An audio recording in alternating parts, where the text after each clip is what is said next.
I'm Bridget. And this is Squawking Fallout, where we talk about everything related to Fallout. Thought we covered Walking Dead? You're wrong. We cover this now. That was a great intro, Dave. We are Squawking Dead, podcast pulverizing episodes beyond the Walking Dead universe. Sometimes we give you news, sometimes we make you laugh, but most times we slight Bridget. I'm your host, David Cameo. That is most times. And I'm joined by Cosmom09, Rachel Burt, Sharon D, aka Blazing Gardner, Bridget, ko-fi.com/Punky Brewster, that's PUNKYBRUSETER, and of course, Karina Davey. You can reach on Instagram at CARINAE_D. Today, we're here to talk about Fallout's 4th episode titled The Ghouls, which is pretty accurate. Is it Ghouls? No, it's The Ghouls, yeah. Ghouls.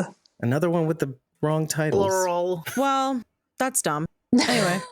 Is it though? Why? There's a lot of ghouls in it. More than a lot of ghouls. I guess it's fine. We should get... Immediately. Why doesn't Riverside have a virtual filter that shows us all with no nose and we'll all be the ghouls? Well, damn, Bridget, you wrote it. Why'd you call it this? Yeah. I didn't. Didn't. You got outvoted. And we'll find out why she didn't write this. It was the network. They came in and they added stopped me. They pulled back my ideal vision of this show. They're like, there's more than one. Add an S to we that. need an S. Yes. Also, they made ass jerky out of my script. Oh, gosh. We released some new merch. Get your very own Squawk Tech t-shirt, as well as our Squawking Fallout logo design. The Squawk Tech t-shirt comes in 2 colorways. Yellow accents with blue background is the default color, and the other colorway is a blue accent with a yellow background. You know what? Go to the website and figure it out. Well, it's showing on the screen right now, probably. just look with your eyes. If you're lost, head over to squawkingdead.com, hit the main menu in the top left, and choose merch. Taking a break from the Fallout coverage, we may have a date for The Walking Dead Daryl Dixon's Season 2 premiere, which may be the weekend of the 8th, 9th, or... I know, Dave. Now, that could be the advanced screening at the Tribeca Film Festival. It's probably the next weekend, because that's what happened the last time. And the reason why that could be is because the very next weekend is Father's Day, and who is Norman Reedus if not a daddy? Yeah. Aren't the kids saying zaddy now? Which I still don't know what that means. That's Pedro Pascal. Definitely not a zaddy. I don't even know what that means. The difference is a zaddy is a daddy with style. So Pedro Pascal is often referred to as a zaddy. Okay, that makes sense. But why is it zaddy? I don't understand where the z... Because he's kind of like zhuzhed. Oh, okay. Actually, it's kind of like if you say daddy like this, he's a zaddy. So it kind of turned into zaddy. Ew. I like zhuzh better. Really a zhuzh daddy. Yeah. Well, how do you think I feel? We'll never be called a zaddy. Isn't that sad? I call daddy. my father dad. I'm not calling another... That's just... Where's this going? I don't... Yes. I mean, we said it a lot about Father Gabriel. You certainly did. Called him Daddy Gabriel's confessional booth. Daddy Gabriel's. I forgot about it. What we did not call him is Zaddy. And that's I fine. forgot it was That's Daddy okay. Gabriel's confessional booth. I might have said Daddy Gabriel just in the like father, but not like in a ooh way. Not in a zaddy way. Not in a ooh. Ooh, zaddy. Ooh. Well, in other news, I was going to go to New York and I would have been there for that weekend. If it wasn't for those pesky kids. If it wasn't for those pesky kids and their stupid dog too. But CX404. Dave and I were going to do Brooklyn Comic-Con for Squawking Dead. And then Brooklyn Comic-Con, no offense if you're listening, anyone from it, but like it kind of looks like a bust. So then we weren't going to go. And so I was like, I'm not going to book my plane ticket. And now what's happening? That very weekend is that early screening at Tribeca Film Festival. And I'm furious. And I already said, Dave, if I don't go, will you give me swag? And he didn't respond. He just straight up did not respond to that I said, if there is, which there probably won't be, sure, it's yours. My swag is your swag. I don't want to order it on eBay again, Dave. What can I do about it? Nothing. I don't know if it matters, but I'm going to that premiere. So, What? yes. Ah! The digs just keep coming. Sorry. I'll be in Virginia on the 8th. So And that's what's even worse is I'm like, we'll be I'm like not in Virginia. further north. I'm further north than I could just go up to New York. But It's like Just keep what, going. like 5 or 6 hours for us from where we're at in Virginia. So yeah, that's where we're it's going. a nice drive.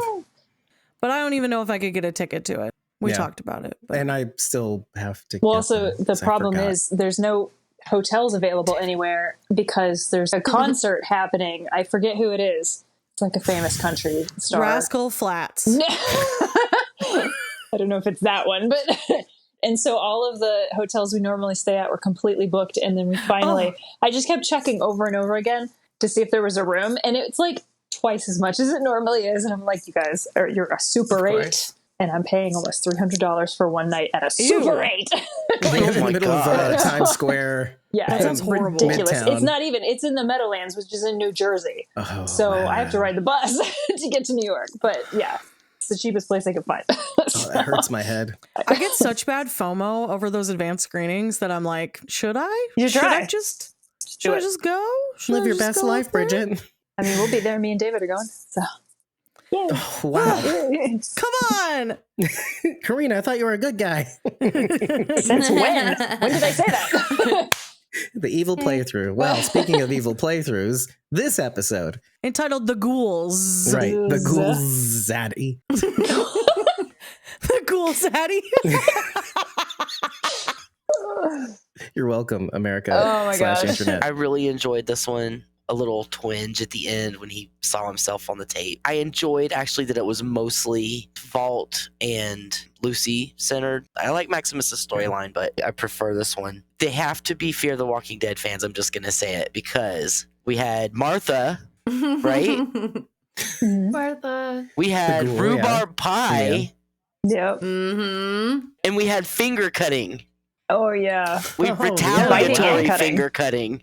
Maybe Now I gotta look the into writers it. from Fear used Fallout as their inspiration, I don't know that this was in the games in any capacity. especially because it's all nuclear for like so long in Fear. It feels sure. like an I eternity. remember mentioning that I felt like that season of Fear felt like Fallout after the bombs Yeah. fell and I everything. also There we feel go. like with the ghouls, that is what it's like to be on set with people dressed as walkers. They're Yeah. walking and talking, just talking normally, and they're walking around Yeah. and doing things, but they're still all disgusting looking. Thank you. To be on the set with Gotta people be on dressed set. in walker costumes. What if they had a gig for Dead City and they just had to run to it? So Oh they're like, gosh. I gotta make this Dead City shoot. Oh yeah, same clothing, same everything. Everything. Saved a little money on that Are one. they anywhere near the Brand. Donner Pass? Yes. Are we talking about ghoul jerky at all? Is that what Yeah, that's in reference to? exactly. Okay, gotcha. Makes sense now. Oh, party of Yeah. Oh. Donner Got it. party. Gotcha. Why would he eat his friend or make jerky out of his friend? He's survived longer than everyone else for a reason. All the other ghouls, supposedly. Does consuming that ghoul flesh help him retain his sanity in some way? Like because they're so saturated in that drug, maybe? Is that I the have reason? a theory. I have a theory about I this. want to hear it. Okay. For those of you who watch wrestling, you're going to know what I'm talking about right now. So in wrestling, steroids are considered foul play unless you're Randy Orton, and then it doesn't matter. You get a free pass. Yep. Everybody else will get fired except for you. But in order to get around this, people will eat horse meat that is pumped with steroids. That is doped. Huh. Doped horse meat. Yes, because it like doesn't show up on the test, I guess. Anyway, so that's what it made me think of. You're still getting the residual effects of the meds or the drugs, but you're like able to ingest it that way because he doesn't have Yeah. access to it. That's what I So- was thinking might be the reason that he's been more successful than others is like he's found ways around it and they're kind of unsavory, but they're effective. Didn't that first friend say that he just started showing 28 years ago or something like that? Yeah, like he just Yeah. started showing as a ghoul. Can you turn into a ghoul, or is this something that you are at the beginning of the apocalypse?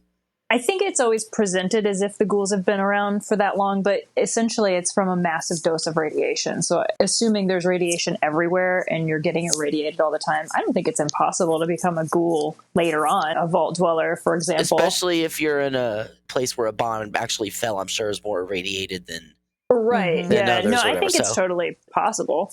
And I think the show was going out of its way to say, no, Cooper Howard is the aberration. Yeah. No ghoul has really been alive as long as he has. Right. Yeah. So, I think they're. Yeah, so that's really what they're establishing, the parameters. There are definitely ghouls in the games that for sure have been around since the beginning. So Eddie Winter is one of them. He built himself a shelter to ride it out in and voluntarily became a ghoul so that he would be able to live long past everyone else. You encounter him in Fallout 4. I'm sure there are others. I can't think of any others off the top of my head that have been around that long, but it's definitely suggested that ghouls, especially ones that are not feral, have been around since before the bombs fell, because they talk about life before, what things were like back then. There's plenty of unexploded bombs around that they could come in contact with. There's one in Megaton in Fallout 3 that you can choose to detonate or not. Actually, that does answer our question. So if you choose to detonate the bomb in Fallout 3, there is a character named Moira who will come back as a ghoul.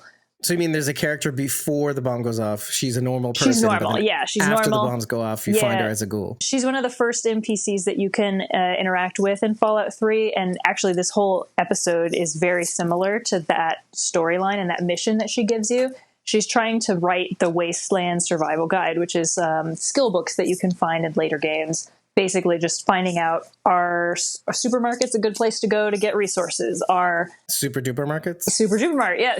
She sends you to a super duper mart, and that's your kind of first introduction to the world, and you get to experience a little bit of everything there. So you can hack a computer, you can pick some locks, you can take out some raiders, you can disarm some traps, you encounter some robots. A little bit of everything happens in that mission. For doing it, you help her write the Wasteland Survival Guide, and she also awards you with, I think, an armored vault suit. Possibly. Oh, that sounds cool. I don't remember if I'm conflating that with New Vegas, because I knew you get an armored vault suit in New Vegas, but I thought that was interesting that this entire episode revolves around a super duper mart, and that's one of the main first missions. But yeah, Moira is a regular person. Some people find her annoying. I think she's a little endearing. She's like so optimistic and bubbly, which is so different from most other characters that you will see in the games who, you know, they got a chip on their shoulder because life is hard. She's in the wasteland, or is she a vault dweller? She is a wastelander. She lives in Megaton and she runs the general store. So you go to her for supplies, for healing, for all kinds of stuff. What a contrast to Ma June. Yeah. Get the F out of here. Yeah, a much happier version. You can go to her. I remember she asks you to go irradiate yourself so that she can find out like what kinds of treatments are better and stuff like that. And then she asks you to get a crippled limb and return to her to test out if her healing stuff works really good. And I remember she tells you, I stitched a smiley face in your arm to cheer you up. The robot was the embodiment of her because he was intolerably cheerful throughout the entire thing. Sort of. I mean, kind of. So Mr. Handies are like that anyway. They're just this very canned, optimistic response type of thing. But Moira is annoying to another level. So yeah, if you choose to detonate the bomb in Megaton, she'll be the only survivor in there, but she's a ghoul afterwards. So you can't... And she's happy about it, she's basically. Still, yeah, super optimistic about it. And she's like, well, now I can heal quicker or something. I don't remember what her response is, but she's not really fazed by it at all. So if you're trying to get rid of her because you know you're willing to blow up a whole town to get rid of this NPC, it doesn't work. So yeah, that answers our question. Yes, in the games, you can become a ghoul after the fact. It doesn't have to have happened right then. Well, two things. I wanted to go back to the ass jerky thing because of what you guys said about the horse doping. Yeah. Well, it makes sense actually because your fat cells will store some of those nutrients for much longer. Okay, even toxins. And if we're assuming that the vials that the ghouls drink are full of toxins that regular humans wouldn't even dare to probably consume. Not. So those would be most likely stored in fat cells rather than in the bloodstream, etc. So it would kind of make sense that they would tear some ass jerky and hopefully get some of that residual toxic chemicals. Secondly, going to Francisco in the chat, the less of Maximus gameplay, the better, I say.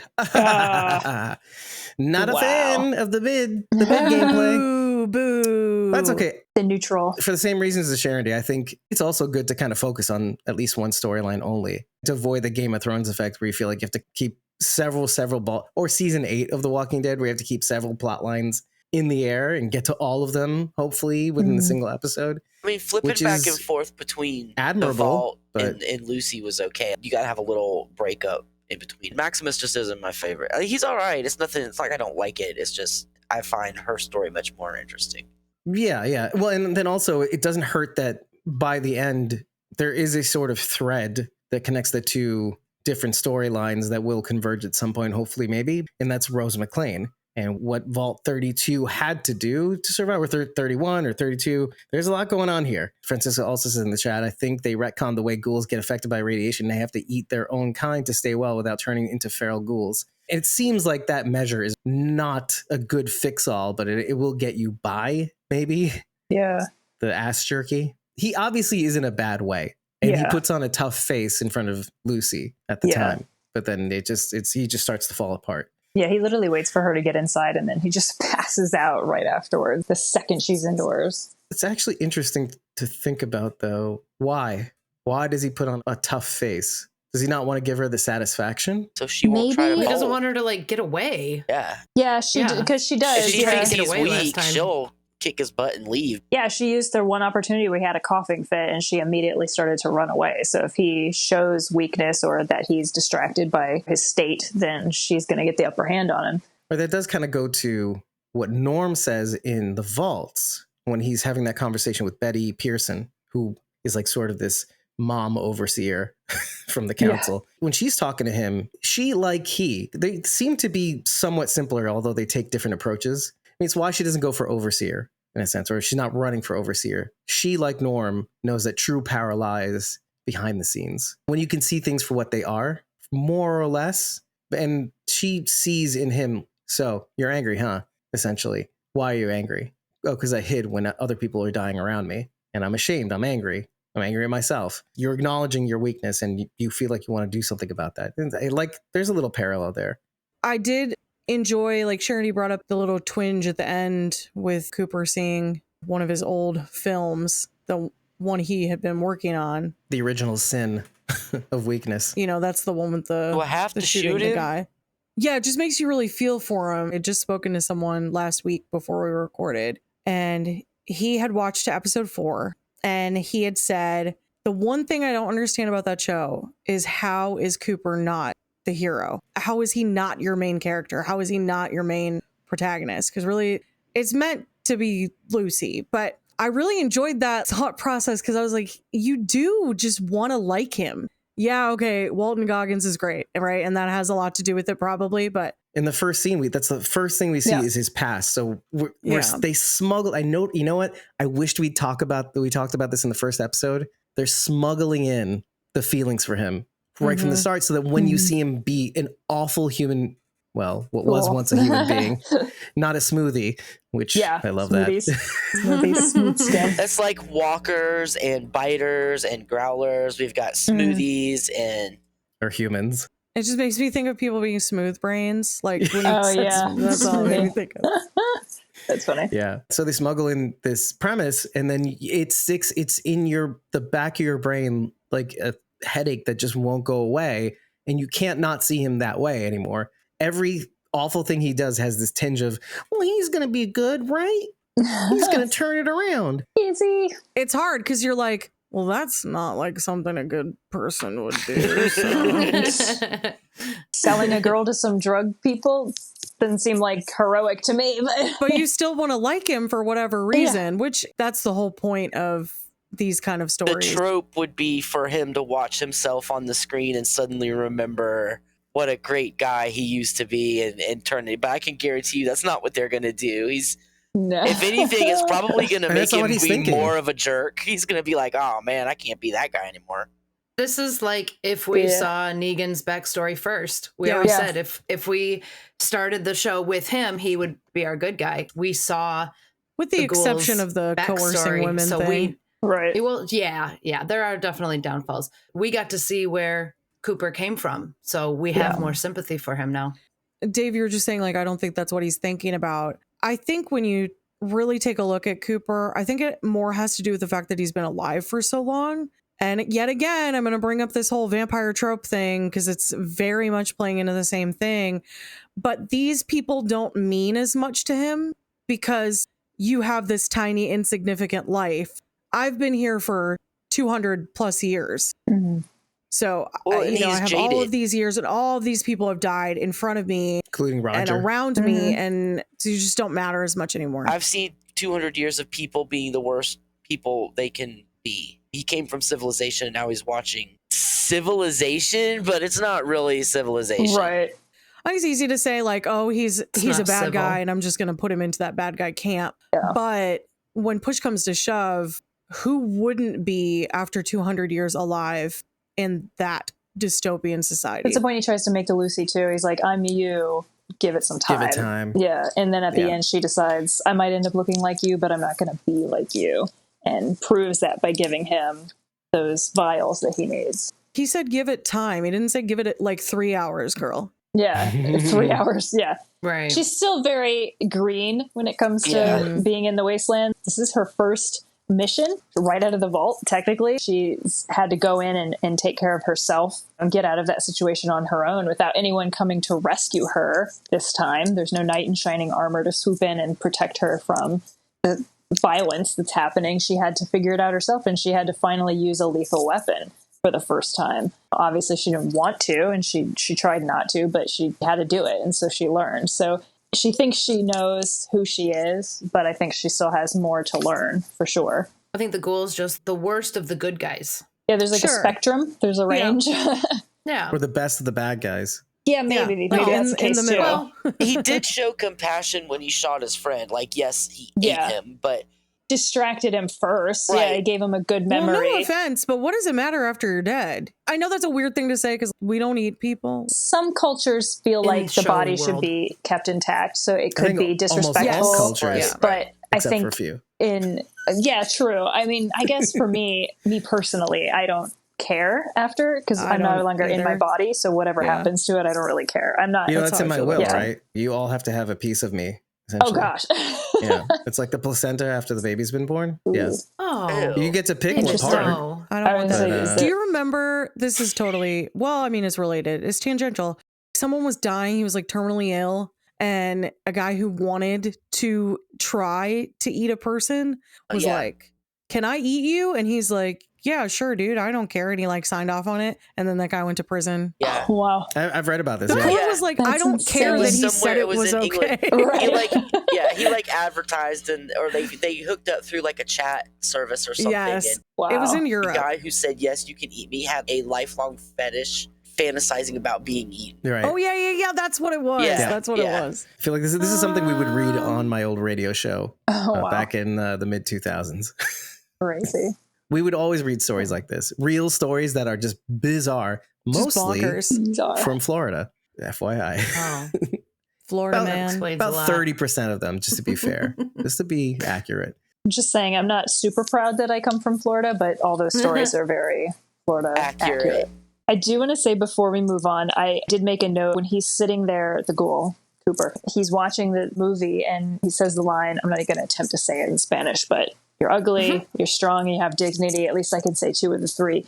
He's just shamelessly consumed so much alcohol and drugs right before that moment that I feel like in a way he may be looking at that and thinking that applies to himself. He's ugly, he's strong. That's what I was But he going to has say. no dignity at this point. I didn't notice that until the second watch. And I was like, oh, that's really kind of a poignant moment where he's kind of looking at it and maybe feeling like, because he's on the ground, sort of leaning and looking up at this television screen in the way that the guy, when he was doing the movie, was kind of on the ground and he's standing over him. And it sort of has that visual symbolism there. Like that Right, he's in. that previous him is looking Yeah. down on the current him. yeah, and judging sort him. of, yeah, exactly. That version of him, maybe he feels like he doesn't live up to that anymore. Well, and it's a dual thing too, because in real life, that was the moment he was like, I'm part of this system of McCarthyism, essentially. This is the moment where he started to have to play that part where, okay, I have to call people commies so that people don't call me a commie. Or Pinko or whatever. So there's a dual thing. It's not only him talking to himself, it's also the very moment where he started backsliding, probably, that he didn't stand for something. Meanwhile, he's constantly being annoyed by this girl who is not everything he hoped he could be, but this idealism, this optimism, this courteousness, there's all these attributes that he maybe tried to live up to some fashion up until that point. But then when he realized he was a part of a system that no longer persists, which is also a kick in the teeth, because really, what's the one thing that we say about the Walking Dead universe? It should allow you to be the person you were meant to be. But in this world, and I wrote this in huge letters, he's basically the opposite of Feo Fuerte y Formal. And this show does a really good job of eventually showing each character. We haven't seen Maximus yet, but showing each character that you aren't the hero of your own story. Lucy, Cooper Howard, hopefully Maximus, and definitely not Siggy Wilzig. May the rest of both parts of him rest in peace. Right.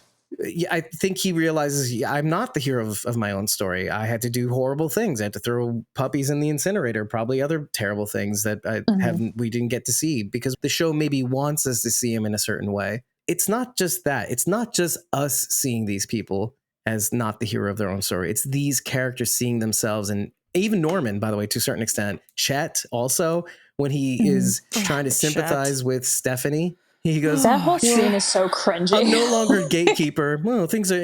I hate it. My beloved is gone. I hate it. Yeah, my husband died. Yeah, that is probably so worse. weird. That whole situation. I was like, what? This I was don't like not it. necessary. Yeah. This was not necessary. I loved it. Of course you It did. was so awkward.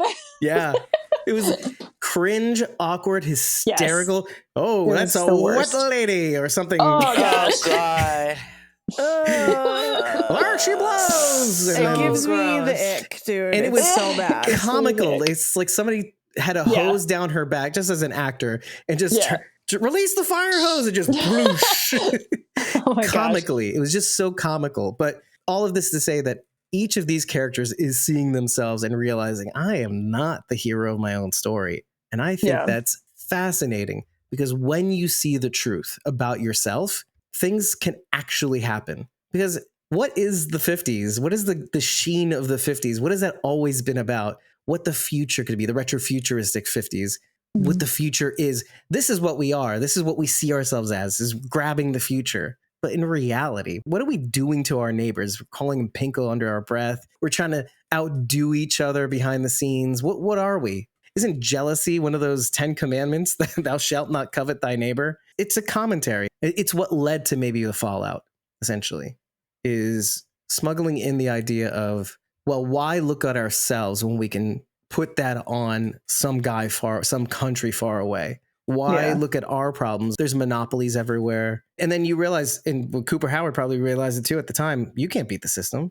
Once it's grabbed a hold of you, that's it. You're part of the current now, and there's no getting away. Well, you've been released from that current and you're still an asshole. Yeah. So there's nowhere else to look when it's just you out there. So what in the are wasteland. You could have been anything, and you decided to be the worst, actually. Yeah. But how long, I wonder, did it take him to get to that point? That is a great question, actually. Much like we've seen on The Walking Dead, you have to be your worst to survive. For him to survive 200 years, I'm sure he's had to be the worst a whole lot of times.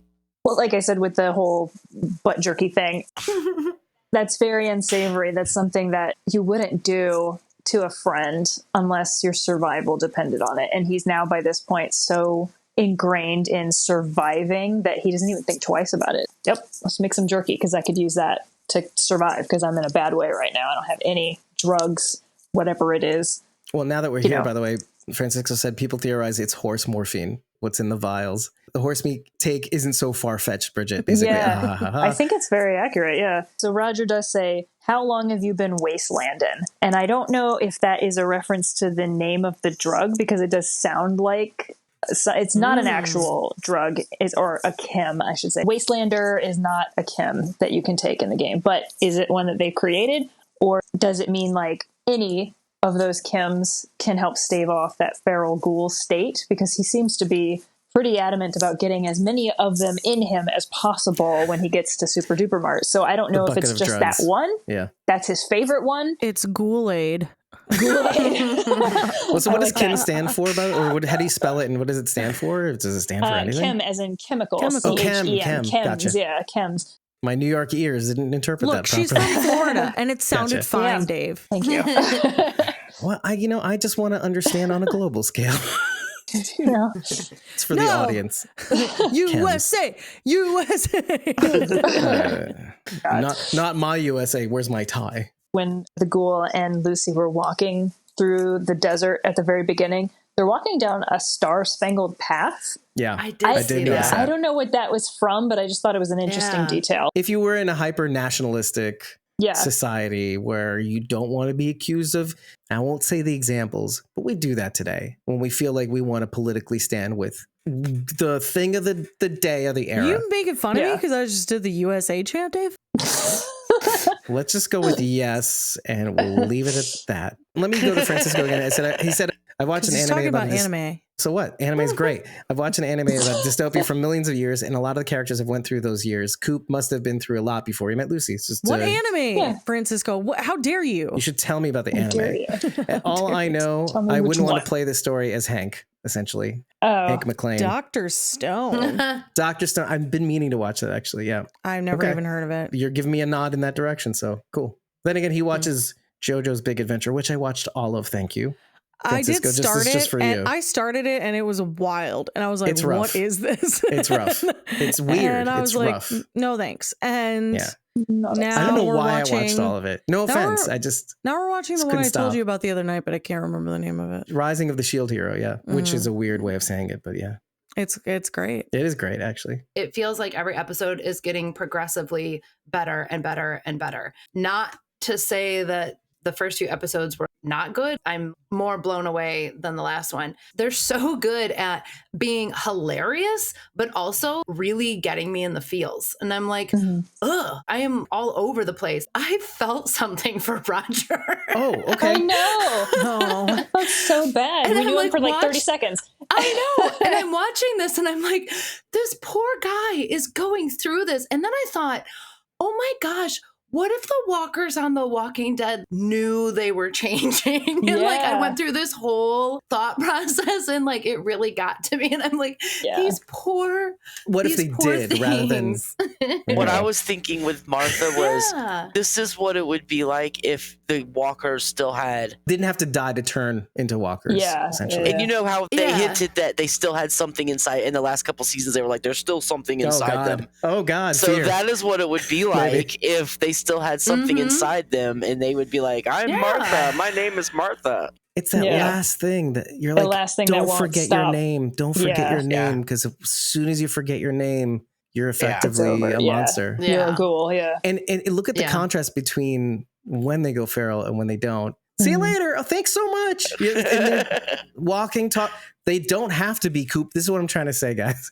They Yeah. don't have to be Cooper Howard. They're Yeah. just trying to survive. They live Yeah. longer. They don't get killed as easily. They don't. They look a certain What's way. with the discrimination? That's all. They're Lucy just sees not that. smoothies. That's all. Yeah, they're not Yeah. smooth skins. Why discriminate? Yeah. Why? Yeah. Is it because you're jealous? Keeping up with the Joneses? You want to live longer without looking like a horror show? Yeah, I've often asked that my nose be just removed from my face completely. Which, hold on a second. We talked about this very briefly in the first episode when it came to the doctor that was keeping Coop alive with those. Ben from Lost, and oh no, Not the that other doctor. No, there's whatever they mentioned in passing. Keeping alive. the there's underground guy. Yeah. taking peace. Well, not him per se, but whatever facility he was in a casket, and they were drip feeding the drugs into him while he was laying dormant. We should have stayed on that a little longer, because what that doctor might, since we're here now, what that doctor might have been doing is taking the secrets of the ghoul and making it so the people that don't have to be horror shows can live longer. Maybe That's my that was next the deal. book. Yeah, maybe possible. That's probably the deal he made. And maybe that deal is mutually beneficial. Maybe he's trying to, because we saw his daughter. And so you're thinking to yourself, what if she's on ice or something? He wants to protect her from having to turn into a ghoul to live forever with him. There's things that go in my mind, in the back of my mind, that lead me to believe that. But I don't know. It's just something I'm glad they mentioned in passing, because then people don't obsess over it in every single episode like I will. But Secrets of I the never mentioned it. Ghoul. So There we So go. we all think Lucy is the hero of this story, our main character. Nobody but is really. I Dog meat.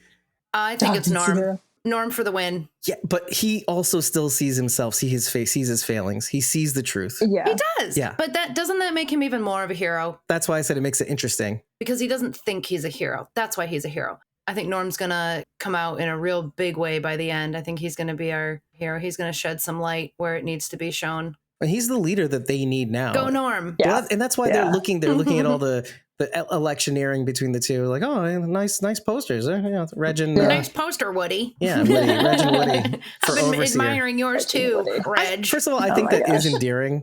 It's so fake. It's cute, but they're focusing on the wrong thing and they're highlighting that so heavily yes. with these characters, especially these two guys are so focused on all the wrong things. It's funny to me. Some of it is disingenuous. I think Is that it though? I wonder. because okay, yeah, you like live in a perfect society, but there's still going to be infighting because that's just our nature as humans. So while yes, what's societally acceptable is for me to be may the best man win and I'm going to be fair and complimentary towards you because that's what's appropriate. That doesn't mean that inside you're not like, I am better deserving of this position. I would be better at this than he would. He's an idiot. What does he even know? It feels disingenuous to me. What if that's a social enforcement mechanism?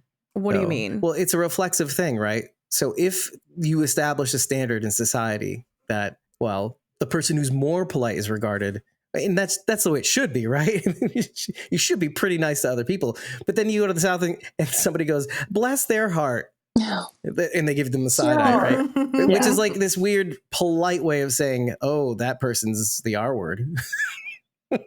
Functionally. No, there's more but not complexity. No, that's actually. an oversimplification of that also. Yeah, that's the whole purpose of It's our because show. that's not what that is. Like sometimes that Also can exaggerating. that can be disingenuous, correct? But Right, sometimes that's not a disingenuous thing that people Right, it's say. a kind thing. Right. So Well, and it is though, isn't it? yeah, I don't So, and sometimes it's ultimately. like that person really is dumb or they're behaving in an uneducated way, but it's not that She's correcting me right now. Like, Well, I was it's- being facetious, but yes, okay. I understand. I'm just so saying, you know. but I don't want people to take that and be like, "Oh, that's how it is." It's not. I don't care. It's not. Wow. Well, I I'm live kidding. here, and so I, stop it. I appreciate it, Bridget. Thank you. I really do, actually. Whatever. But no, what you're saying is you feel like Woody and Reg are disingenuous. Probably. Yeah, Yeah. I do think so. I don't. That's just my opinion. Maybe I'm That reading actually that got me incorrectly, thinking, but- though. No, I completely I think they're being polite to each other. You know what I mean? Oh, because quote, that's unquote. what's like Quote, unquote. expected. Yeah. Yeah, even more than that. To me, it doesn't even matter which one is elected overseer because the problems they're focusing on Mhm. don't matter. I want to be overseer so how I do can read we- Shakespeare to these inmates. Yeah, Yeah. exactly. Yeah. And How do Milton. we Oh, I love how do we get Milton. these raiders to like Yeah, like- join our vault team? Like, how do we get them to join us? Like, that's not gonna happen. Like, no. Yeah. Who's fixing your water chip, guys? Like, Yeah, what's they happening? live. So that's what you should focus in on, La actually. La Yeah. Land. It's one thing if you Yeah. have your raiders all in a pen and you can figure out what to do with them, but Karina's right. You have a broken water chip, and that Exactly. should be the focus primarily. Like that should be the whole campaign platform. Vote Yeah. for me. I'll fix your water I'll chip. fix the water chip. Yeah, I'll figure it out. Like, All this conversation has actually made me think about what Norm and Chet find in Vault 32, and that's the looping, most likely looping. Oh my gosh. Mouse. We need to stay right on this for a while. I have so many things to say and so many Okay. questions. And now that we're here, Let me paint the scenario, and then why don't you jump in? But they get to this room. It's in the admin room. Yeah. Well, one of the administrators, essentially. oh yeah. You see a Yeah. corpse who's stuck a fork in another toaster. Again, using a Bad toaster for a thing that toasters. wasn't intended to be toasting.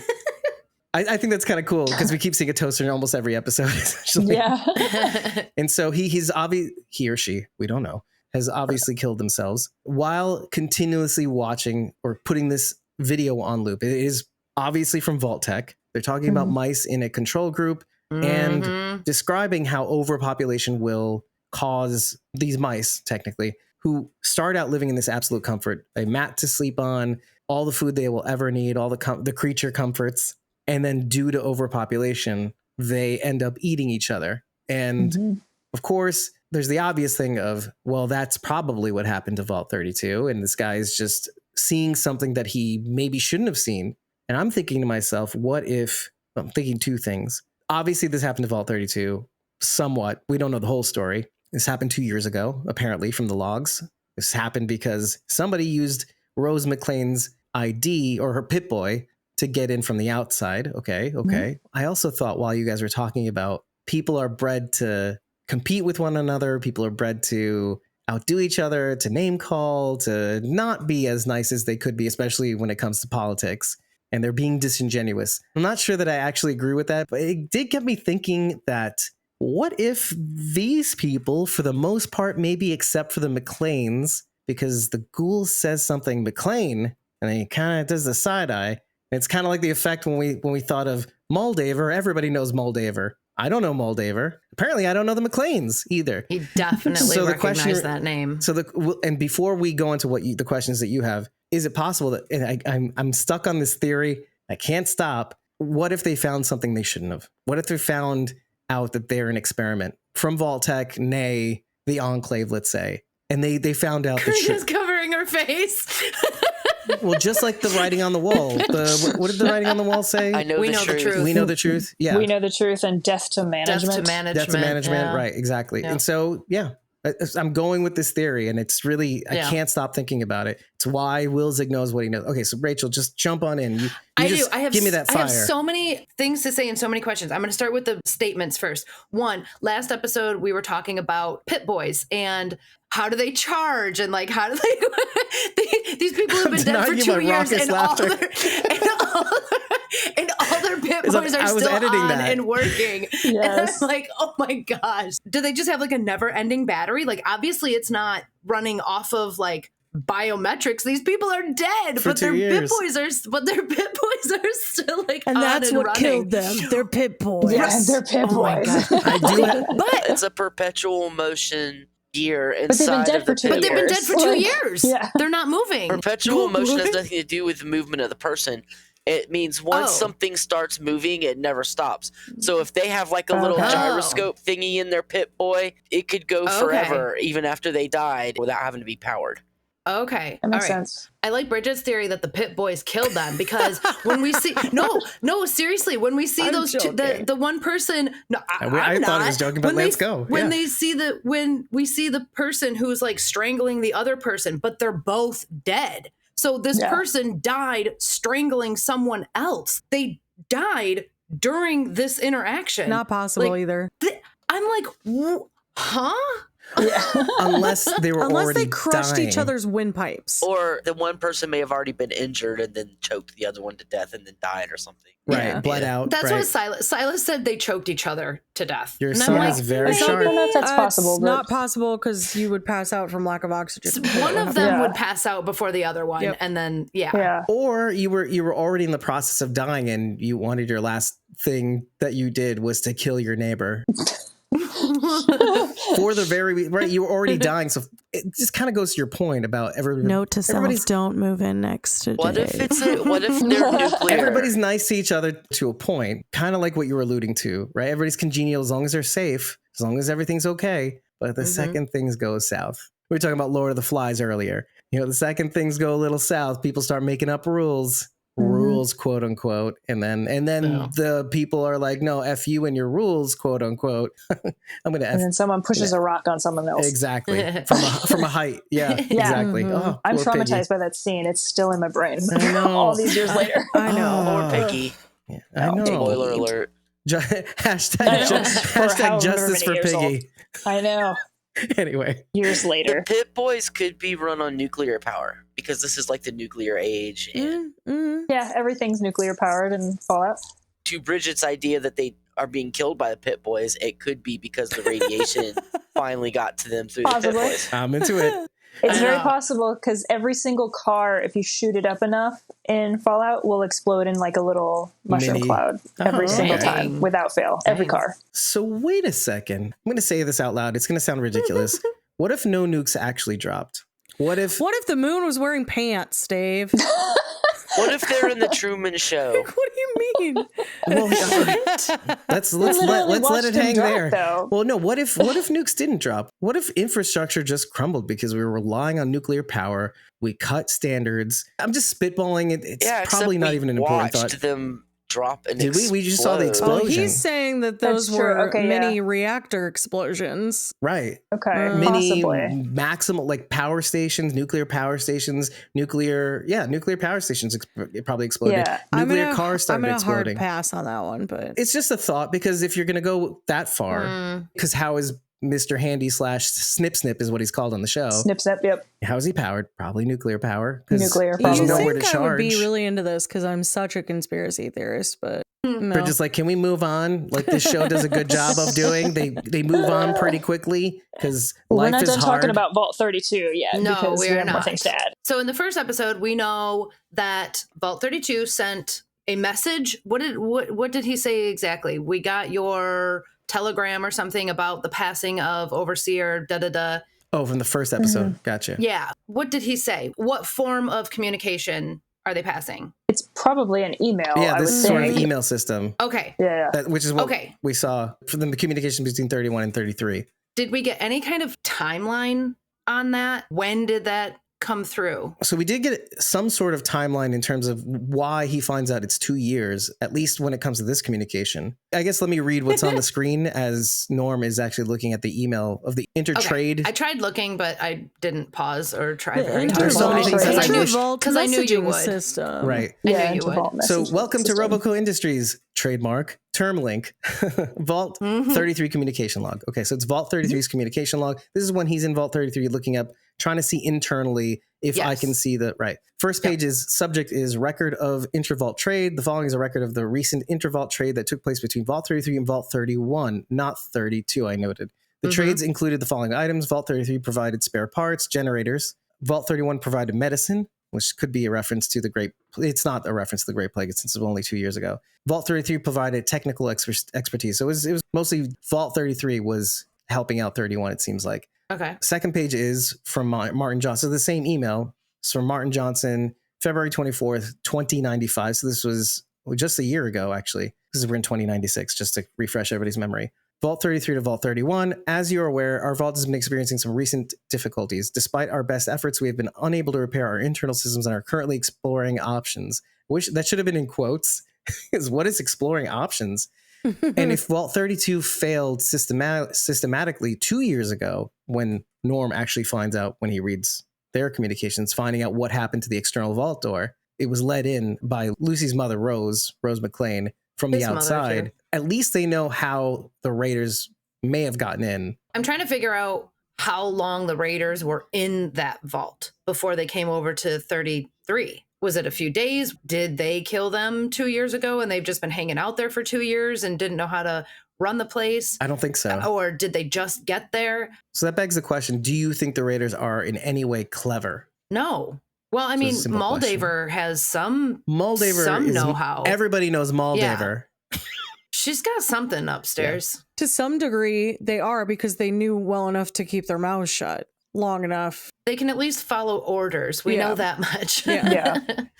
I would say with most Raider groups, you end up with one person in charge for whatever reason, whether they're smarter or scarier or whatever the case. There's a group in Fallout 4 that are smart enough at least to have a computer interconnected system where they send messages to each other and work together to like do trade and stuff like that. So you can kind of uncover this the same way that Norm does with this sort of environmental storytelling and finding these computer terminals and just reading through logs and stuff like that. You can kind of uncover some backstory and some background, which is one of the things I really liked about when they were in Vault 32. They were just kind of doing what you do in a game, because most of the times when you find a vault that's open or accessible in any way from the outside, it looks like 32. It's a ton of environmental storytelling. You might glean maybe what was going on in this vault, whatever kind of experiment was happening, or how the thing fell apart or how it got opened. And you do it by reading through terminals and just seeing what's going on in there. Right. Like the one guy impaled by the foosball column. Yeah, like that was great. With the Vault Boys as the characters.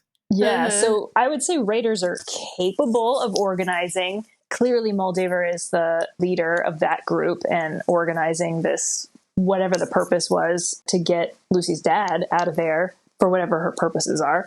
I don't know, unless it specifically states a date on that message of when Rose McClane's Pip-Boy was used to open the vault, what day. It didn't say, because it peeled. Yeah. The only thing it focused on was the Rose McClane. Well, it showed the first page where it's basically log information, what happened in that moment. And it just showed that, it's checking external vault door. It's going through norms authentication, saying, oh, okay, certification can't be verified. This is like tech lingo. Certification, because nobody's at the gatekeeper isn't present. So going through emergency protocols and saying, okay, well, I guess I'll show you the message. And then it basically is just saying that ID is accepted and it's Rose McClane. So as far as when the raiders arrived, as of this episode, you're not going to really know exactly when, but if we're going to take that one raider at their word, and let's assume that they're not clever for a hot sec, at least the group that they have in custody is not terribly clever. They know enough to keep their mouths shut, right? Because whatever, screw these guys.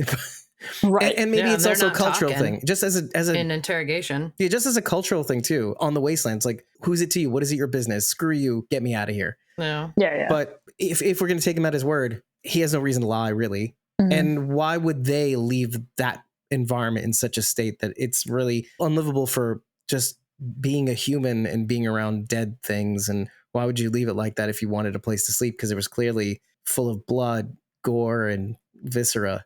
We also think about the structure of a vault. So it seems to me that obviously the main vault door is up at the surface level, and where people live in the vault is generally some floors below that. It's possible that the raiders were living in the upper areas where the living quarters really weren't, and they sort of made themselves, they sort of made themselves a living space there and just sort of left those lower levels a horrible mess the way they found it, because you're a raider. You're not there to build a home. You're just there to stake out that area. That's your base. You're not improving it or anything like that. Because if you've ever seen a raider base, it's a mess. It's filled with bodies and skeletons. Filled with you're proving me traps wrong. You're like, they could live in a place like that for a while. They probably would. I'm just saying it's possible because, the interconnected part of the vaults where the three of them are connected together seem to be further down in the living space. So I'm just thinking how a vault is structured. There's plenty of space for raiders to maybe make a camp up in the upper levels and leave that other bottom area untouched and not ever need to go down there because there's no resources, there's no food, there's nothing for them down there except dead bodies. So what do they need that for? So they just leave it. Just thinking as a possibility. That's interesting. Okay, I'll leave it there. I mean, again, we don't know definitively either way. I also wanted to note one thing, and I love when the show gives you a sense of geography. You know where you're going. You have an idea in your head of every single hallway based on the shots that were taken for each scene and all that stuff.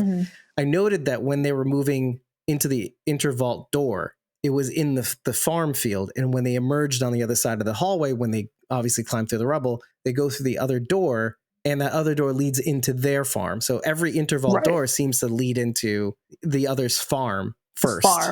It's cool that we get a sense of geography when it comes to the vaults. It's why I noted that it doesn't seem like the vaults themselves have floors. They're just one flat sprawl, let's say, because I didn't see any stairs. I didn't see any elevators per se until elevators. They do take an elevator. Yeah. Until they have to leave the vault. Yeah, it's definitely portrayed that way. Maybe I am interjecting a little bit more of my knowledge of what a vault looks Shelter. like. Yeah, well, from Fallout Shelter and the games and things like that, there are several floors. You can get lost in a vault. They can be that big. Maybe that is partially me not taking into account what I'm actually seeing on the screen versus what I'm assuming I know about vaults and just assuming there's more floors, because there usually are. And maybe to your point, this is more of a question. Are vaults in and of themselves not cookie cutter? Because as far as you can tell, as far as all the games go, they seem to be unique unto themselves. Each vault has a feature.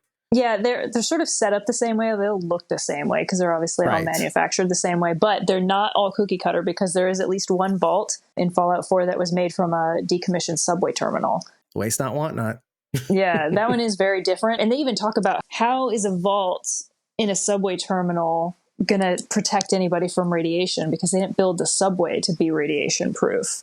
And they were like, basically the people, the people there's like, what? Why do you care? Like, why does that matter? They're dead. Like, you know what I mean? Okay, Monday morning quarterback. Yeah, like it's a good question to think about. Like, why would why would Vault Tech bother to build a vault in an old subway station? Well, it's sort of a rhetorical question to really think about it, because as you discover throughout all the games, Vault-Tec don't care.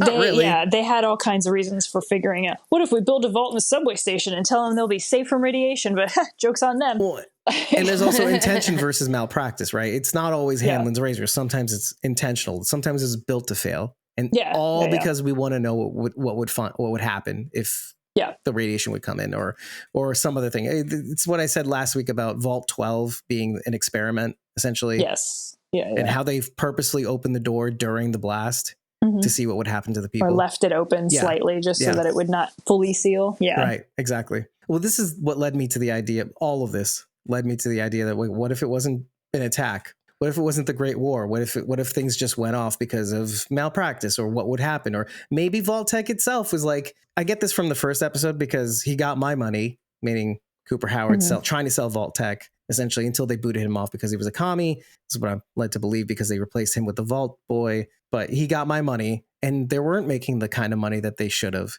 And maybe Vault-Tec was the cause of all the explosions. Maybe Vault-Tec's the reason why all the nukes exploded. And then once a couple nukes blow off somewhere for some reason, because everything's nuclear powered, then everybody's on high alert and starts shooting nukes all over the place. And then that country responds. So it's not really, the first mover wasn't a country, and this is what I'm thinking, isn't a country or they're fighting, they see it coming from another place. No, it happened from within. Then people got trigger happy, started shooting nukes at the other countries. It was all Vault-Tec all along. Case closed, everybody. We're not covering Fallout anymore. The show is BS. Done. I think we're going to find out that the McLeans are bigwigs in the Vault-Tec based on world. What Cooper says, essentially. Well, Cooper has that little twinge when he hears her name. What did you say her name was? Wilzig knows who Lucy McLean is. It was weird when Wilzig had the response that he did, but after seeing the ghoul, I'm just going to call him Cooper. It feels weird. Yeah. When who knows name? Not Cooper Andrews, as we've discovered. Right. When Cooper has that moment where he's like, oh, McLean, like he knows that name. Or it's ringing a bell. Maybe his past too, by the way. Well, that's what I'm saying. I feel like in one of these flashbacks, we're going to get another Cooper flashback. And I think he's going to meet a McLean, who's a bigwig in the Vault-Tec company. Oh, yeah, maybe. I'm just going to say that I like all of y'all's theories. I do too. He's feeding us chum for the sharks. I'm going to read Francisco's comment because I really like it. I was going to say, What if we did a vault where everyone is a zaddy? Oh, Lord. Which I thoroughly what enjoyed. if there was a vault where everyone was named Gary? Oh, is that a thing? That would be so confusing. Oh, my God. That's awesome. Morning, Gary. I don't remember the exact circumstances, but basically Gary too. They put one guy in there with no entertainment whatsoever, and then they put a cloning machine in there. And so he just cloned himself a million times. And they all run around just going, ha ha ha, Gary, over and over. And it's the creepiest thing in the world. Bridget, you know that would be me. Hey, Dave. What's up, Dave? Yeah, What's up, Dave? The world just of run Daves. around going, my nightmare. Gary. There's only one me. Gary. Oh my God. God. Gary Vault. I exist to annoy all of you. I'm not here to annoy. That's my hell, to annoy myself. Oh, this guy Who's the again. original Gary? I don't know. Does it really matter? I don't know. It doesn't matter at that point. They're all crazy. They don't say anything except Gary. That's all they say is Gary. Well, if I were in a vault filled with Rachels, Gary. I would need to know that I'm the original Rachel. Maybe they forgot who's the original, because if they're a clone and they all have the same memories, then they're just crazy. That would be terrifying. So like a multiplicity type situation where they get dumber the more you clone. Probably. Oh or more insane the more you clone them. Yeah. Gary. Oh, that's terrifying too. It's one of my favorite ones. Gary. It's very It's funny. just because of the way he says it. So Like it's it's not just like Gary. It's like Gary. Wouldn't you love to be the voice? Is it voice? Is there voice? Is that what it is? Or is it just text? No, it's a voice. Yeah, Okay. it's in, Karina Fallout just 3, made I'm that pretty up sure. in her head. Yeah. No, in I my want head, that that's how he job. says I it. want that job as that voice actor. Like, Gary. okay, take 22. Gary. I'm gonna have to send you now guys a say it link to the different. YouTube. of Gary. that, 'cause it's like, now say it again. Gary. Yeah, that's pretty close to the laugh. Thank you. It's pretty good. That was good. Gary. Everyone have like distinct it. Gary laughs anyway. Francisco wanted to talk about Demolition Man. Okay. Great movie, by the way, Francisco. He says, where they portray an American society in LA who's basically polite, but they don't allow slurs. But underground, they have more radical Americans. With rat burgers. It's a great I remember movie. that. Yeah. Wow. It's a good movie. Sylvester That's Stallone. 3 seashells, isn't it? To go to the bathroom is the seashell. It's not 3 is seashells. It is 3 you see 3 seashells, yeah. Yeah. But instead of toilet paper, you figure it out. Yeah, literally. You figure it out. 'cause Nobody, you don't really know how they're there used. are so but many you- theories online. That's weird. I He love also it. says The Pip Boys have a special battery, and the interconnected vaults was and is an interesting new lore for the game. I don't think we will see something similar in season 2, but it was interesting. yeah. Yeah, I think the vaults are mostly like one-offs, right? Like, so every vault is a little bit different. They're not cookie cutter, except in the way that they're The build. styled. Yeah. Yeah, like they're kind of styled from the same. They all have the same look, which is why Lucy's vault looks so similar to any other vault that you go into, but like the purpose of it is always different. The layout is always different. I don't expect to see another interconnected vault. I had never seen one before this, so Right. This is why I'm so into the whole idea of these vaults, or maybe all vaults. I was going to say, did I end up saying this? No, I didn't. Remember when I said after we recorded, I said, oh, you never get to talk about this, was it's We not, have no idea what you're Which saying one? yet. okay. Let's start with, in the last episode, I mentioned that Vault 31, 32, and 33 that's their design. It's the whole idea was to see how they would work as a sort of interconnected community, let's say, and they keep to themselves for the most part until they really need something so they can keep each other going. Then it ties in very well to experimentation by the Enclave, which maybe was the Vault Tech, maybe it wasn't. I don't know. That's fine. Don't care. But clearly they've been monitored, or they know about them, or they're intercepting communications or whatever. Then I thought something else, because Bethesda Game Studios, the makers of the Fallout games, is very involved in this project. It's in the title sequence, etc., right before the title sequence. I thought to myself, it's very often that a video game will be adapted to a show or a movie. That's cool. But what you don't often see, and I feel like we will see this, as a result of the show, it spins off a game and more lore, let's say. I feel like that's coming. Occasionally you'll see characters from a show up in a game, right? Like the Michonne and Rick and Survivor, all those mobile games and stuff like that. You'll see that. But what you won't see is a mechanic that is brought on from the show to further the lore of the games in general, like, or spin off a whole entire game based on that. You're wrong, because how many video games have been made of movies? Were they good? No, well, no. No, bro, they're never good. they're never good. First the game, then the adaptation, then Then based the on game that again. adaptation, a new game.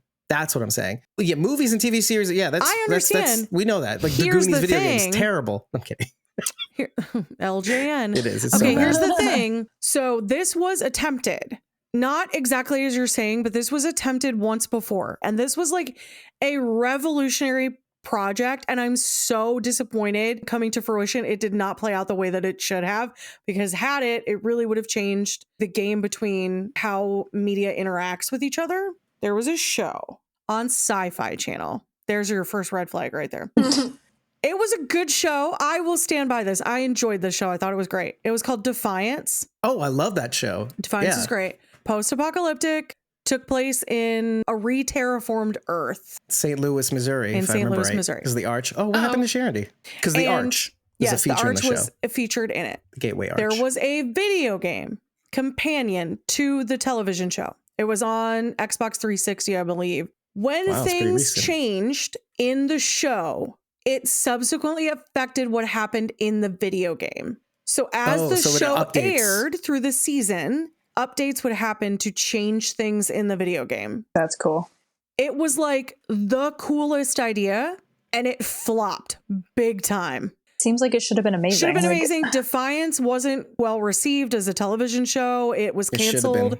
after was like great. maybe the second season. I don't even know if it made it to a second season. I don't even remember. It did. But it was I think it canceled. finished off in the third season. It was canceled. The video game, it was just one of those grandiose ideas that didn't quite play out right. Now we're very accepting of like, oh, well, I'm not going to buy that game for the first 6 months or whatever. Take a look at what No Man's Sky and how that was supposed to be this epically huge game, and like how cool that was that they were using AI to like formulate brand new planets and solar systems so that you can Right. even replicate going to the same place again. Forget open world, it's open universe. These were all Yeah. groundbreaking things to put into that a video people were game. breaking. But the problem is that you come up with these really great ideas, and then the person who does the funding is like, great, but I want my money back now. You Right, sold yeah. this idea to me, and like I invested, and you're taking 10 years to put it together. I want my money Right. back now. So like you're going to have to put the game out. Don't care that it's not done. Figure it out. Yeah. Release a patch. They hustle and they Yeah. grind, and then they patch it for years. And No Man's Sky is still being patched to this day. Trev got it years ago, hated it. Plays it now. He's like, this game is incredible because it got so patched that now it is like a playable game. It wasn't a playable game when it first came out. Totally different That game. is Yeah. like an acceptable product to receive now in the video game world. You receive a game and you're like, it's super glitchy. I guess I'll just have to wait for the next big patch, or I'm not going to buy that game until the first patch comes out because I know that it's going to Yeah. be jacked from the get. There's studios that are like known for that. Oh, like Cyberpunk. Yeah. Yes. Cyberpunk. Yeah. Basically. Was Studios one of that the are most known for notorious. this. Promoted by Keanu Reeves to kind of get that hype going, right? Like, so He was in that yeah. commercial. you take a look at what studio put out the game you're thinking about, I and then love you wait Cyberpunk. subsequently Yeah, if you it's would. like, I don't know, whoever put out Cyberpunk, I don't remember. But anyway, so It was so good. CD Projekt Red. it's just a thing that happens. It's a huge gamble Unfortunately. Yeah. for a property that has a ton of games behind it, years, decades behind it, to release a show or a movie. First of all, that's already a gamble. We've talked about this in the first episode. Adaptations are a risk. But nowadays, Yes. they've gotten to the point where it's really compelling. Well, again, Right, I we get told Last of you, Us, I et told you cetera, right. before it was like, I'm going to try to morph this into something that I view as palatable to the mass consumer. But the problem is that what was palatable to the mass consumer was exactly what you already had.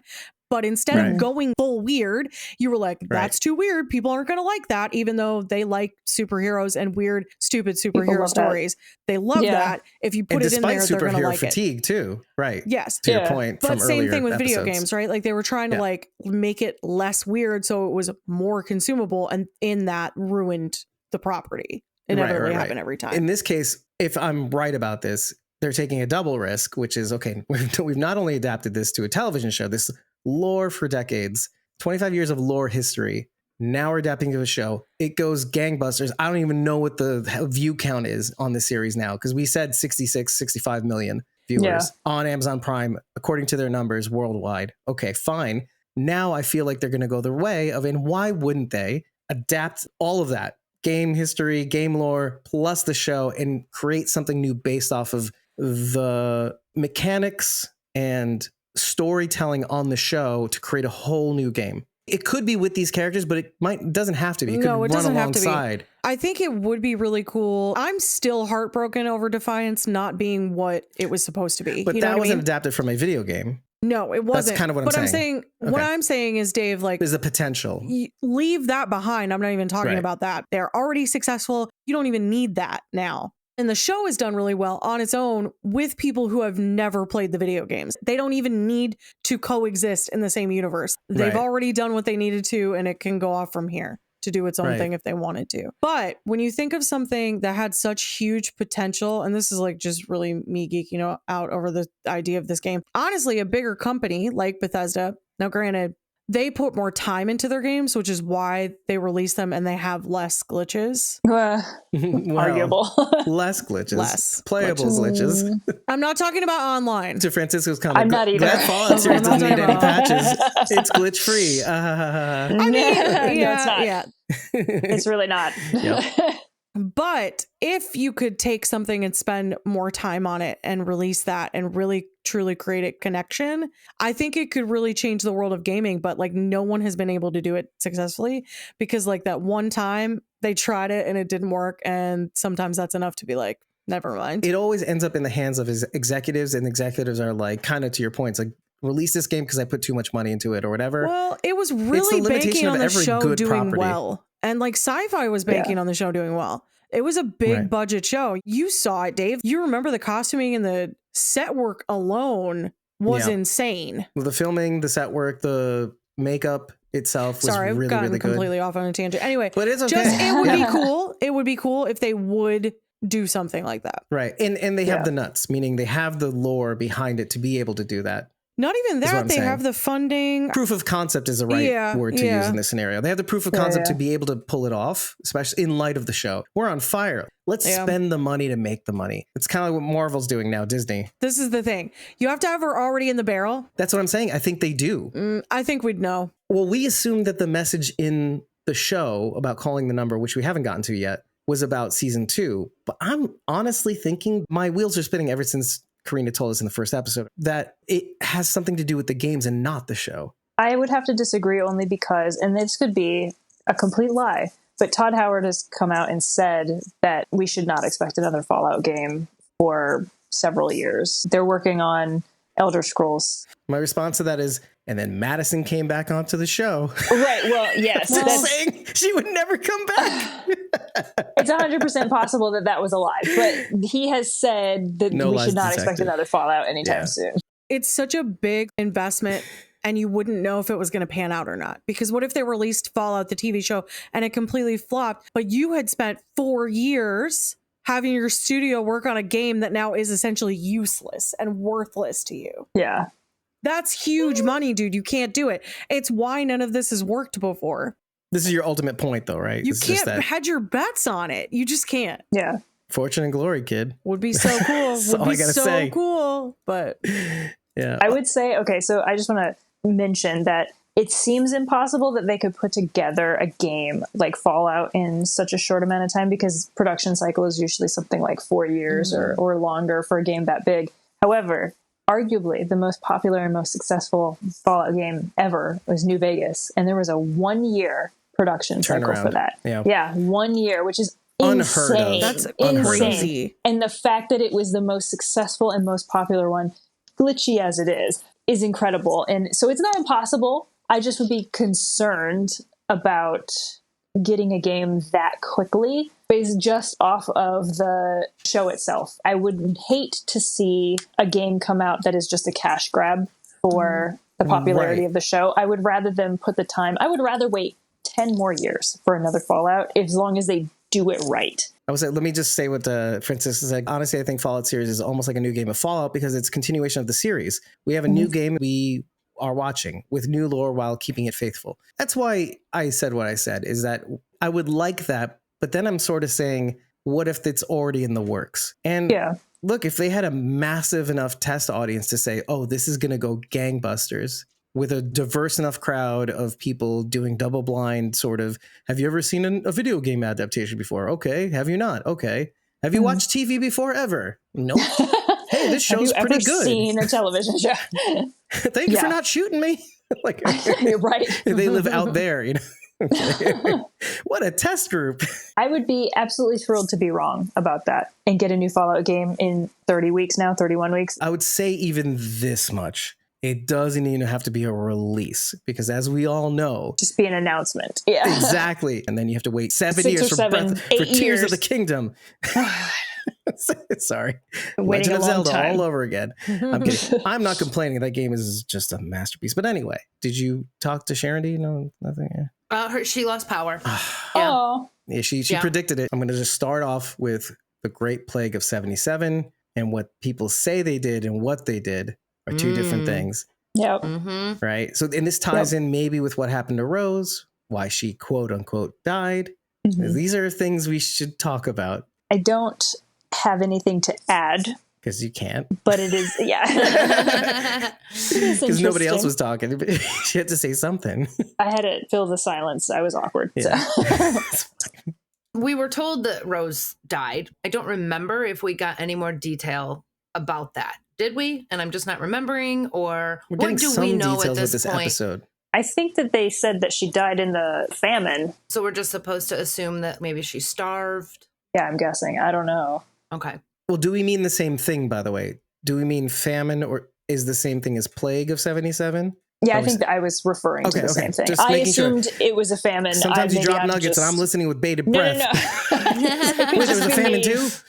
No. I mean, I'm not I meant paying the same event. Which is 22 years ago. Yeah, I took the plague to mean the same thing as like the blight, where it destroyed all the food and therefore people were starving. So I just assumed that she died in a famine, but I could be wrong. The only thing I have to add, which is easy to miss, Lucy as she's being wheeled out by Snip Snip. I just love saying it. And that, knowing that it's Matt Berry just tickles me. Oh my gosh. His I name love is Snip Snip. Snip. And I love him. that makes sense. Snip, snip. I have a Snip Snip in my shelter. Oh my god. She has a Mr. Handy in her shelter. Right, Yeah. right. That's what I was going to say. I didn't want to No, correct her. Snip, snip. No, it's literally called Mr. Snip Snip. In your new Nice. shelter that you created just now, right? Oh, because Yeah. okay, so here's the thing. Yeah. You're talking about the video game crossover, Dave. They're releasing Updated in-game characters for specific Shelter. things Yeah. that Yeah. you can Yeah. get. Like in I was saying with Fallout Michonne Shelter. and Rick and Survivor thing, whatever So it's there's called. their cash On the mobile. grab. That makes sense. Who cares? Whatever. People like it. I don't have anything. I don't have a problem Honestly, I care check it. because I check it also once a have day, and I'm like, CX404. I get why I deleted with it. I'm this. saying I don't software. hate it. I'm saying it's fine. It's you I do just it. got a Live your life. nondescript alien drone in mind. Like, not anything specific. Well, so as Lucy's being wheeled out by Snip Snip, she's coming off the drugs that she was injected with from his syringer. Yes. Syringer attachment, which makes sense for a doc bot I or love that whole a medical interaction. robot. So as she's coming out of it, you hear faintly her mother saying, "What are you doing out here?"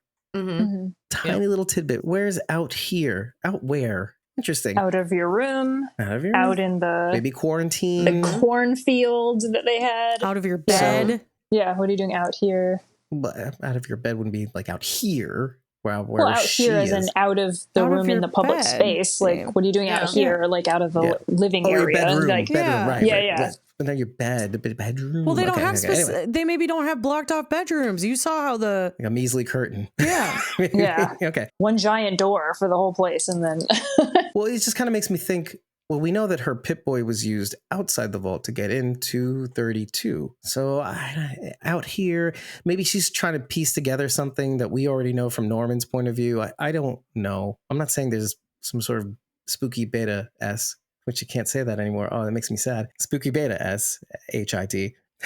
But Oh. You could just say stuff. stuff, stoopy. Shiz. But I'm just saying, maybe she's figuring out something that she forgot a long time ago in relation to her mother. yeah, I mean, I Mhm. think it was a memory that she was having, and she Right. kind of came out of the. I will not elaborate. So David Yeah, thinks shut that it, they're Dave. outside the vault. Right? Well, maybe not. Maybe That's it was what on the you're way. getting to? Maybe I think so. Well, I don't know.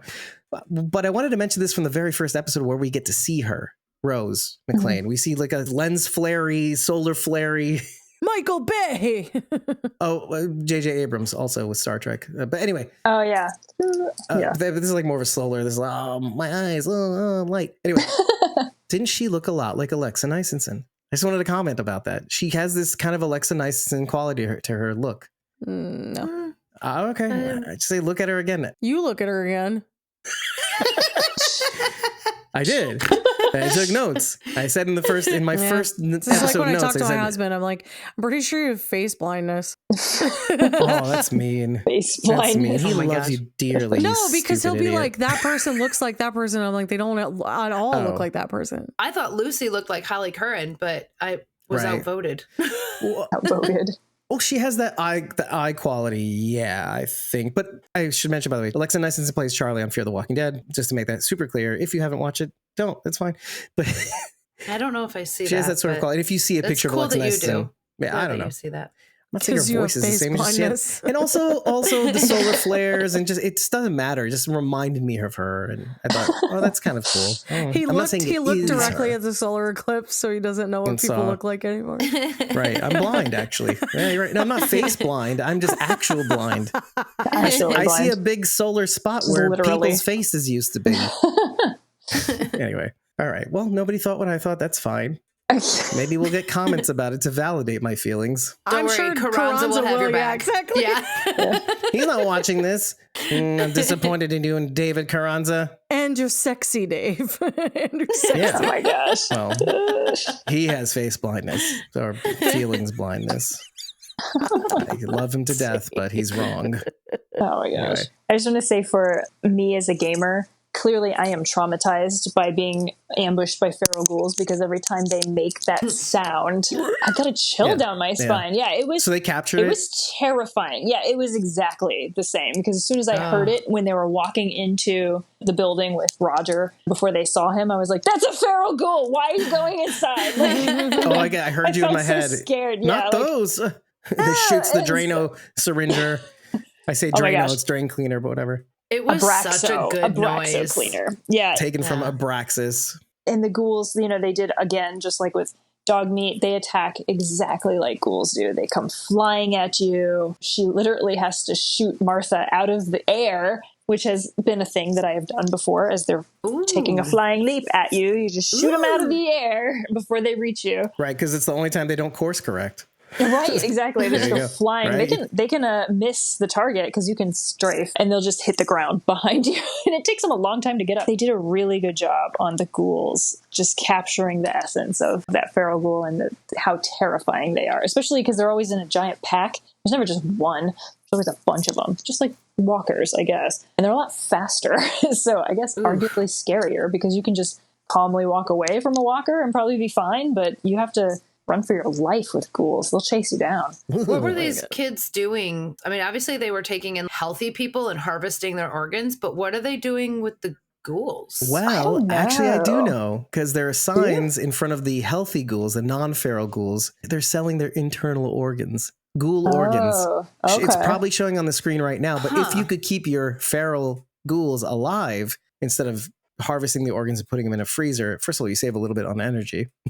But Right. for 500 caps, essentially, selling Oh. ghoul internal organs. Now, what the feral would you ghouls, need ghoul organs for? if you're a ghoul, Yeah. you would need ghoul organs. Oh, that's fair. Okay, that's yeah. fair. There you go. Yeah. Now, wait. Okay. I noticed Okay. another sign in front of the feral ghoul doors. It's like the price is It scratched was like out. crash. Yeah, I Scratched noticed there was out. several scratches. And instead of out. 500, it's 100. It's like, okay, you deal Oh, with yeah. this. 'Cause I'm not. Discounted parts. Yeah. Yeah. I'm not And touching if you that. want the feral kind, you're probably going to have a hard time adjusting to them. You'll need more serum, which is why Yeah. they're so cheap, probably. yeah. So Mm. there's your answer. Okay, that makes sense. Yeah. I did not see all those details, so I appreciate that. I will say that they did a really good job in the Super Duper Mart, like the zooming in on the surgery instruments. That is such a common sight in Fallout. I don't know why, but a tray full of surgery instruments With a the faint hint exact of ones. washed out blood, Yep, right? exact Video game ones. colors. Yeah, just randomly throughout the environment, you'll find something like that. All those visual callbacks, they're just doing such a great job of making it feel like a The scene that video you would games. see. Yeah, exactly. Anything that you would see in the games. And I'm always thrilled to point it out because I'm such a nerd about it. I don't disagree. Yeah. Also, Francisco says, gotta have organ equality in the wasteland. So, Exactly. yeah. Ghouls have Interchangeable caps ghoul parts. too. Yeah. Like, I mean, come Yeah. on. Ghoul organs fail too. true. Ghoul lives matter, hashtag. We finally get a little bit of Matt Berry's Mr. Handy and like all his canned responses. Because you can tell he's a robot, right? And he's like, can I make your day better, ma'am? And she's like, no, thank you. Having to kill somebody for the first time. Hope I'm to like, be there okay. someday. And then he I love gets it when attacked. he's like, where are you from? And she Yeah. doesn't answer. And he's like, I've never been there, but I hope to Yeah. someday. I would love to go there. He's getting tackled by a ghoul and he's like, hello. And then as soon as he gets up and runs away, see you later. Like, just so Have funny. a nice oh my day. God. Have a Oh my nice day. gosh. Yeah. Like, So he's like so good. somewhat aware of what's going on, but like other Yeah, times, but they're it clearly, like- sounds But he's been messed with. yeah, they're essentially. clearly pre-recorded lines, but then it might also be because she electrocuted him right before that. So his higher processing might have gotten fried a little bit. So now he's just doing these very cookie cutter responses. Well, because when she gets there, she's like, what the fudge? And he's like, there's no fudge here. yeah. In response to what she says. Yeah. Right, but 'cause then it's when not he in says, the where are you inventory system. from? Yeah. She doesn't respond, and he still gives a response to that too. So there is some So sort it's of kinda generalized like- yeah. intelligence, but Yeah. it's very limited to his functions. Yeah. Codsworth in Fallout 4, he's your personal Mr. Handy. So if you didn't know, in Fallout 4, it begins before the war starts, literally right before. You rush and you get into the vault, you get cryogenically frozen, and then you wake up again and you go back to your house. And I won't spoil it for people who want to play the game. And you go find Codsworth, your personal Mr. Handy, and he kind of puts on a brave face. He's like, oh, it's so good to see you, sir. Or madam, depending on if you're a female character. And he's like asking, where's the young Sean? And then, you tell him what's going on. And then if you press him for information, what's going on, Codsworth? Are you sure you're okay? And he'll have a breakdown. He'll be like, oh, it's been horrible. Do you have any idea how hard it is to get nuclear fallout out of terrazzo floors? Like, Terrazzo? like, or whatever kind of floor he has. Yeah. I do remember Codsworth very well from playing, and he's great. And he's like, and the rust on the car. Like, he's just having an absolute breakdown because he cannot perform his functions in a post-apocalyptic world. Yeah. Like, but the fact that he's just been trying to do this for 200 years, again, thinking of basically every line that Snip Snip has is great to me, because he's like, he's something about, I've been here since before the nuclear war, which had to have been a week ago at least, which his temporal sensors are not working. Yeah, it's technically right, but definitely has been at least a week. Like, or 200 years, give or take. The Mr. Handies can be as much of a character as anybody else. And I mean, they're fairly sentient. Like, they know what their job is. They know they're a robot. They know they're supposed to take care of you and that kind of thing. And clearly cares about Lucy to an extent. He's like, oh, and you've lost a finger. We have to fix that. And then even though he's about to harvest her organs anyway. Right. It's still part of his primary function to make sure he's the got to body take is care whole. of her. But then he still has to do, okay, that's interesting. I was thinking of a parallel, because we see Wilzig go in the second episode. He dies, Plan D, they take his head off. But just like I want to see Wilzig again, I want to see Matt Berry's Mr. Handy again in some form or fashion, because just as the ghouls are attacking, what does one of the ghouls do? Basically, one of them tries to, I don't know if it was successful, I don't remember, but tries to take off one of the heads, or the eyes, I guess. One of the eye stalks, yeah. So it's an interesting parallel. They must be speaking to me. They're taking away the people I actually like in the show. I mean, I like all of them. Should you see another Mr. Handy, he would be voiced the same way. Yeah. Oh, well, that's a all treat. the Mr. Handies are Matt Berry. Yeah. It's not the same, though. It's not the same. Shut up. I did not know that. I just had to Google Matt Berry. I did not know that was his name. Oh my gosh. It's like she doesn't watch her Put episodes. a name to the face. Yeah. Mentioning Arizona. I know the actor from Community. He was on an Was he on episode of Community? He was, yeah. Yes, he was. As what? He played Roger Da Silva. It sounds like a Matt Berry character. Man. Now it makes me want to watch that show, which I'll never do. What? Oh my God, I love Community I so don't- much. I Are don't you rewatch kidding me? Yeah. Oh, stop it. I can't. We talked about that No, 2 or 3 years. This is pre-pandemic. I could talk about Community for flipping ever. I love it. Literally So good. forever. It was I love in it the so works much. pre-pandemic, by the way. And it just, no, thank you. He's the grifting 101 instructor.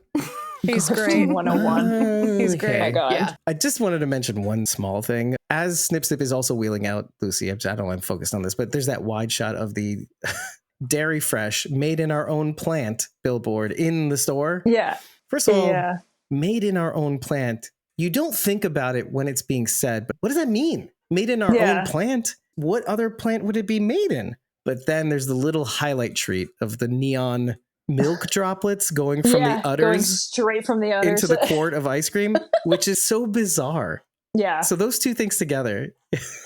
I was thinking that too. I was like, that billboard's a little weird. Yeah. It's a little scary. I don't know if I like that image. I don't know if I'd like to eat that ice cream. And the words, for some reason, it's just made in our own plant. Wait, where is everything made usually? What's the competition doing? It couldn't possibly be in China because we're so against that in the Fallout universe. All American. Yeah. Well, maybe. Maybe that's it.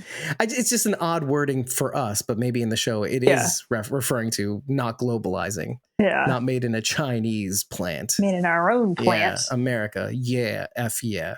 Okay. Is that normally what you would call a place that makes ice cream, though, a plant? Because I feel like plant is not a good buzzword in that context. They're normally it feels like chemicals and cars and stuff like that. It doesn't sound like a dairy or a creamery. Yeah. This is from my years of expertise coming in from eating a lot of ice cream while living in Wisconsin. Love it. It's not just called Cold Stone. It's called Cold Stone Creamery. Okay, David. I didn't know what it was called, but I knew it wasn't plant. But there is an answer to that. There is a poster in the surgery room, essentially, where Snip Snip takes Lucy. It says something to the effect of loving chemicals. I'll maybe show it on the screen, but your life is better with chemicals, essentially. But then True. A weird propaganda. Yeah. So where they find Roger also in the medical clinic, let's say the Mhm. Westfield Medical Clinic, I think it's called. There's a poster on the wall regarding radiation. It's like radiation is your friend. I Yeah. couldn't make out all the words, but let me just say what I could make out. Radiation is our friend. Innovation and technologies allow us to find solutions to improve your health. And then I think it says, and preventing cancer. Radiation gives you cancer.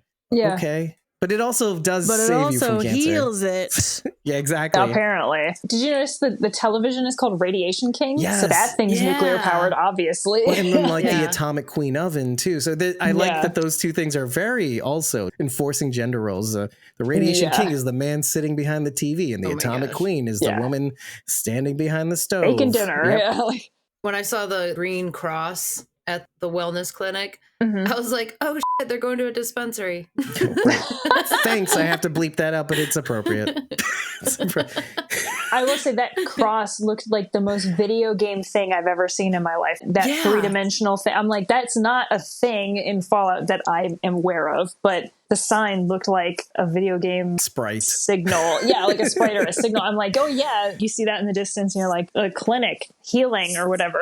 Yeah. It looked like they should have jumped up and punched the Yeah, bottom yeah. of it, and God. coins would spring And out then, from no, the top. obviously Yeah, a it felt bundle like would like pop a out. Mario. And then once you Obviously. smoke it, you Obviously. start flashing colors.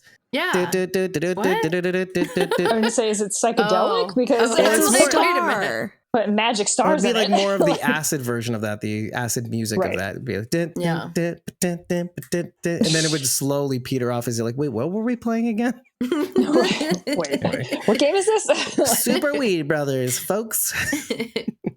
Let me read what Francisco wrote. David has bloaties from Fallout in his room. And I saw in the second episode, there was a cart that had bloaty steaks and stingwing meats. Bloat flies, Dave. Bloat flies? fly, yeah. Bloat flies, Yeah. sorry. Stingwings and bloat flies. Yeah, they're See, I can't irradiating see F's. insects. So it's bloaties. Bloaty steaks. You have What? F blindness. F blindness. Yeah, F That's why you can't FL see blindness. faces, because it starts with an F. Yeah, it starts with an F. You're all F, Oh my God. F, U Yeah, faces. bloat flies are freaking annoying. I'm just gonna say they just hover around and they shoot you with the little stinger things, and Ew. they're just really hideous and annoying. Yeah, no, They thank seem you. to dodge every attack, even if I use VATS to hit them, and it's just I hate them. So I'm just gonna say that. And we talked about VATS in the last episode. Thank you. Yeah. Or the Yes, second I'm to last. educating y'all. Y'all will have felt like you have played the game by the time we reach the end of this series. That's kind of because the I'll point, I talk think. so much about it.